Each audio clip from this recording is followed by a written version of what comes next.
মায়া এই শব্দটা বড় খারাপ, আবার এই শব্দটা অনেক ভালো। এটা দুটো সাইড আছে।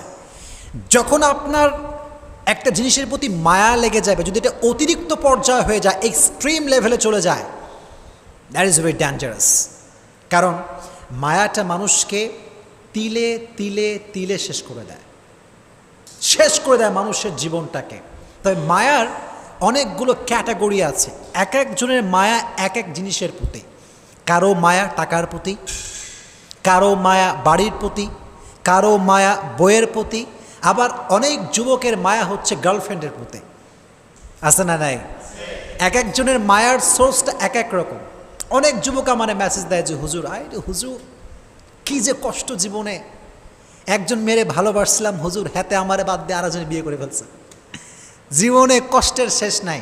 তো ওই যে মায়াটা লেগে যায়, ওই মায়াটা ওভারকাম করতে পারে না। দ্যাটস ওয়াই দেখবেন আপনি যখন কোনো যুবকের দিকে তাকাবেন, আপনি জাস্ট এটা ইমাজিন করবেন হি ইজ টোটালি ডিপ্রেসড, তার লাইফে সুখ বলতে কিছু নাই। কেন? ওই যে মায়াটা আমাদেরকে শেষ করে দেয়। তবে ছোট্ট একটা বাক্য বলি। সেদিন আমি Tariq Jamil, one of the most famous scholar in Pakistan, even in the world, একদম বিশ্বব্যাপী একজন ফেমাস স্কলার, তার নাম হচ্ছে তারিক জামিল।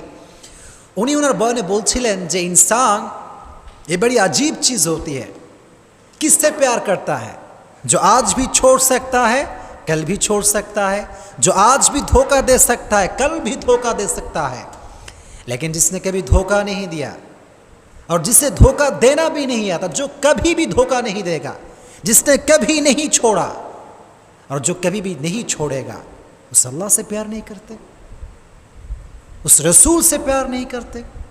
উনি বললেন যে মানুষ বড় আজীব প্রাণী, আশ্চর্য প্রাণী। কারে ভালোবাসে? যে আজকেও ধোকা দিবে কালকেও ধোকা দিবে, যে আজকেও ছাকা দিতে পারে কালকেও ছাকা দিতে পারে, তারে ভালোবাসে।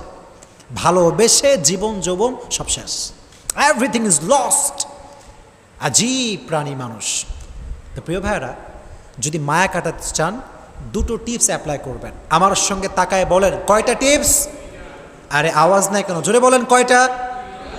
দুইটা। মাশাআল্লাহ। এক নাম্বার, ছোট্ট একটা আয়াত শেয়ার করব। এই আয়াতটার অর্থ যার মনে থাকবে, তার পৃথিবীর কোনো জিনিসের প্রতি মায়া থাকবে না, খুবই সহজ হয়ে যাবে।